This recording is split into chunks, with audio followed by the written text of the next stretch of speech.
Það verður 8 stiga tap í Keflavík í fyrsta leik undanúrslita. Það var samt ekki 8 stiga leikur þarna. Nei, alls ekki. Og við vorum með skot með 40 sekundur eftir til að jafna leikinn. Það var bara fram og tilbaka og þeir náðu nokkuð stór play undir lokin, sérstaklega varnarmegin á vellinum.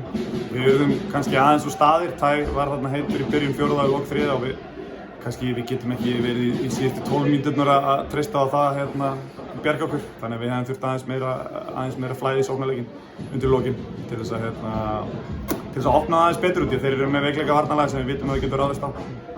Þessi leikur, ég meina, fyrir þennan leik, það vita að Keflavík eins og mörg önnur lið kannski vildu hægja á ykkur á meðan þeir vildu kannski koma sínum inside leik í gang betur skilur. Hvernig finnst þér þessi barátta að hafa svona?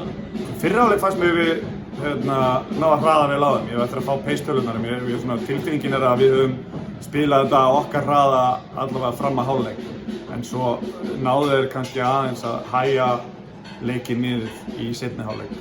Svona tilfinningin allavega. Hefur svo sem ekkert fyrir mér því. Þannig að við höfum eftir bara að kanna það, hvernig getum kannski brotið það niður milli hálfleika, hvernig það gekk. En augljóslega viljum við spila á meira tempói heldur en við gerðum í seinni hálfleik í dag og reynum að gera það í Vesturbænum og Vesturbænum. $1.000.000 spurningin eftir 5 leikja seríu Keflavík að koma á bara pásu. Þess að þeir voru að spila við yngri flokka og eitthvað. Hvernig Kálið, finnst þér vera þreyttir eða finnst þér munur á því? Alls ekki sko. Og mér fannst við mæta bara nokkuð battle-tested inn í þetta og ég meina eins og ég segi, þetta hefði getað dottið hvort sem er. Keflavík erfiðstæða til að koma og við komum inn aftur í leik 3 og tökum hann.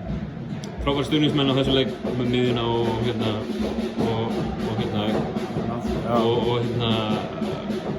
Púmasveitina, hvað hann kallar í dag. Það er gaman að vera komin í úrslitakeppni þar sem er læti allan leikinn og það er bara næstu í fullt hús og munur á þessu.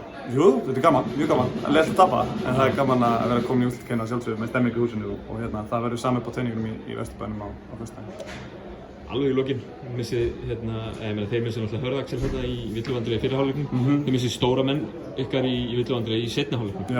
Var ekkert erfitt að navigata þá stöðu svona undir lokin? Jú, og við kannski vorum með kannski lengri mínútum í seinni hálfleik heldur en við hefðum gert hefði við verið með þá. Hefði við getað til dæmis sett Sarko inn. Þannig að jú, vissulega, mér fannst við vera að fá klaufalega villur á okkur þegar Milkari grípa boltann djúpt og við höfum svona svæpa boltann. En ekki það, þess að kenna dómkistunni eitthvað en við hefðum átt að vera aðeins skynsamari og það var að fá okkur svona, klappvillur, vil ég segja, í seinni hálfleik. 1-0 fyrir Keflavík eftir fyrsta leikinn á heimavelli þeirra. Nú fáið þið að fara heim á má segja versta heimavelli landsins. Skuldið þið stuðningsmönnum ykkur? Sjálfsögðu. Sigur á heimavelli núna? Vesturbærinn er frábær staður að spila körfubolta og ætlum að vinna þar á föstudaginn, ekki spurning. Frábært, takk.